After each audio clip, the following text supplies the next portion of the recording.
Bonjour et bienvenue à Up dans le Wok. Aujourd'hui, on va faire une petite soupe très réconfortante, c'est la soupe de poulet et riz vietnamienne. Vous allez voir que c'est une recette qui est facile et rapide à faire et surtout très économique. Donc on commence sans plus tarder, mais juste avant, n'oubliez pas de vous abonner à notre chaîne.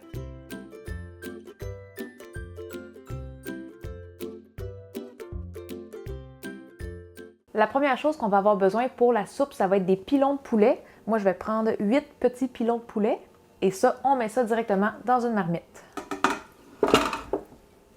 On va aussi avoir besoin d'un oignon jaune moyen. On va juste le couper en deux, l'éplucher. Et moi, je vais mettre des petits cure-dents dedans juste pour pas que l'oignon se sépare à la cuisson. Une fois que c'est fait, on rajoute ça aussi à la marmite. Ensuite, on va mettre du gingembre. Nous, on va mettre 3 grandes tranches. Là, ça donne à peu près 25 grammes. C'est pas obligé d'être exactement la même quantité que nous. Nous, on aime quand ça goûte légèrement. Si vous aimez beaucoup le goût de gingembre, vous pouvez en mettre plus. Et là, vu que c'est une soupe qui se fait quand même assez rapidement, le poulet va juste mijoter 30 minutes, ça fait pas un bouillon de poulet assez fort. C'est sûr que ça va assaisonner l'eau vu qu'il y a quand même des os dans notre poulet. Mais je vais quand même utiliser 1,5 litre de bouillon de poulet.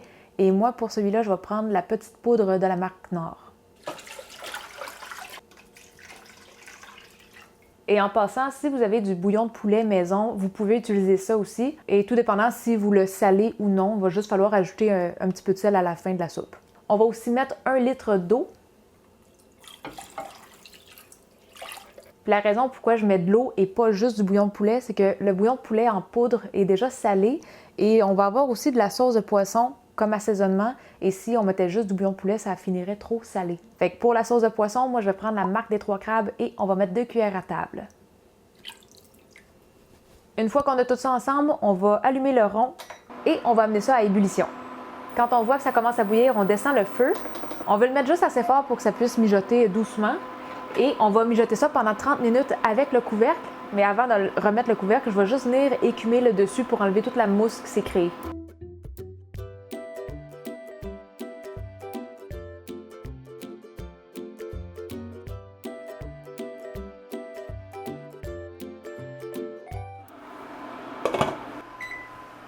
Et là, on en a pour 30 minutes à attendre et on va préparer le riz jasmin pendant ce temps-là. On va venir griller 3/4 de tasse de riz jasmin. Ça, c'est environ 175 grammes. Donc, on va se déplacer au four là-bas parce que ma plaque à induction est prise. Fait que c'est pas compliqué.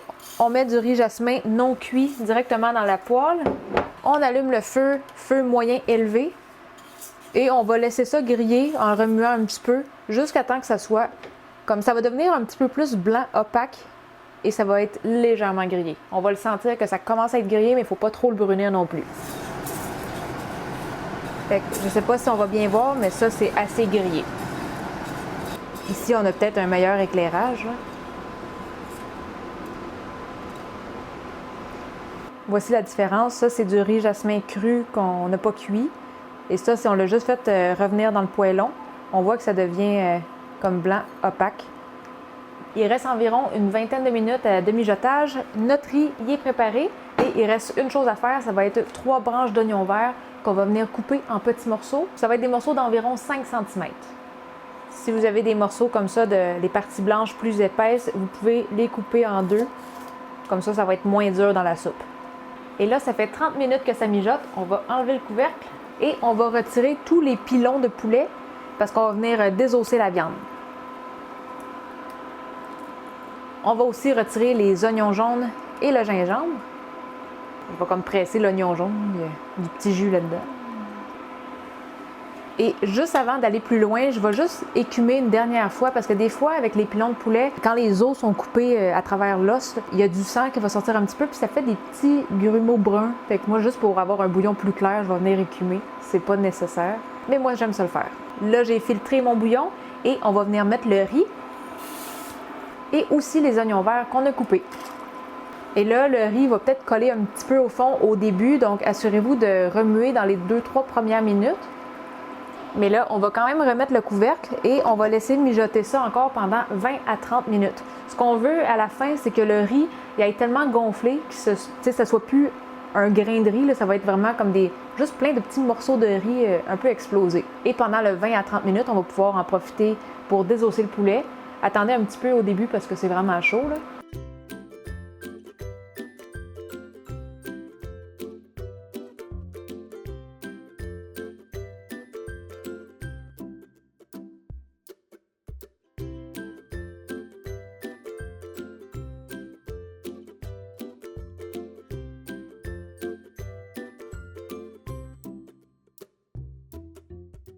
Donc là, il reste environ 5 minutes de cuisson. Mon riz, il n'est pas tout à fait prêt. Moi, j'aime ça quand il est un petit peu plus explosé que ça. C'est comme là, on voit qu'il y a encore une forme de riz un petit peu. On va le laisser mijoter encore un petit 5 minutes. Et pendant le petit 5 minutes qui reste, on va préparer les petites garnitures à mettre dessus. Donc, on va avoir de l'oignon vert qu'on va couper en rondelles et de la coriandre qu'on va juste grossièrement hacher. Donc là, ma soupe, elle a assez mijoté. Le riz commence à être vraiment explosé. On va fermer le feu. On peut voir là, que les grains se sont comme toutes désintégrés. Il en reste quelques-uns qu'on voit qu'ils sont encore un petit peu longs. Mais c'est vraiment comme tout désintégré. Là. Donc là, j'ai fermé le feu. On va mettre tout le poulet qu'on a désossé. On va remuer ça. Et dernière chose qui reste à faire, ça va juste être de goûter un petit peu le bouillon, juste pour voir si le niveau de salé est correct. S'il manque un petit peu de sel, vous pouvez juste rajouter du sel ou encore un petit peu de sauce de poisson. Si au contraire c'est trop salé, vous pouvez rajouter de l'eau. Ou si vous trouvez que c'est trop comme épais là, avec le riz, vous pouvez rendre ça un petit peu plus liquide avec de l'eau. Il va juste falloir doser le sel quand même à la fin. Parfait.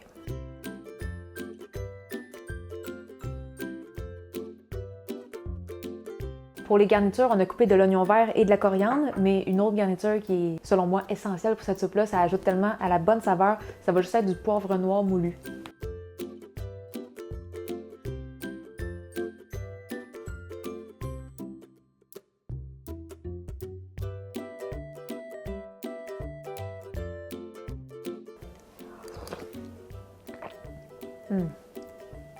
Au début, quand Quitam il me parlait de cette soupe-là, puis que sa mère, elle faisait ça quand il était jeune, je me disais, ça doit être un peu comme de la soupe Lipton, ou un bouillon de poulet avec du riz. Mais même si c'est une recette qui est super simple, les saveurs sont quand même plus complexes que les petites soupes de poulet et riz qu'on connaît ici au Québec.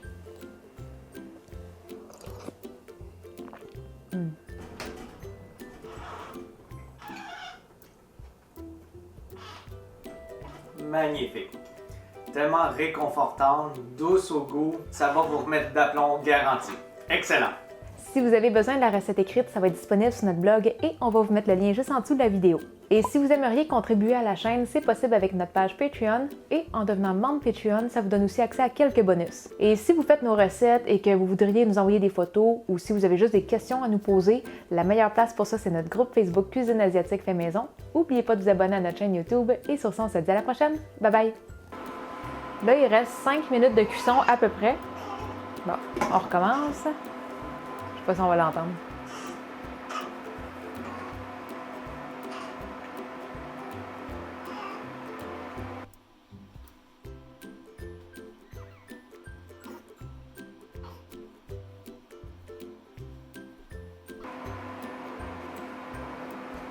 On recommence.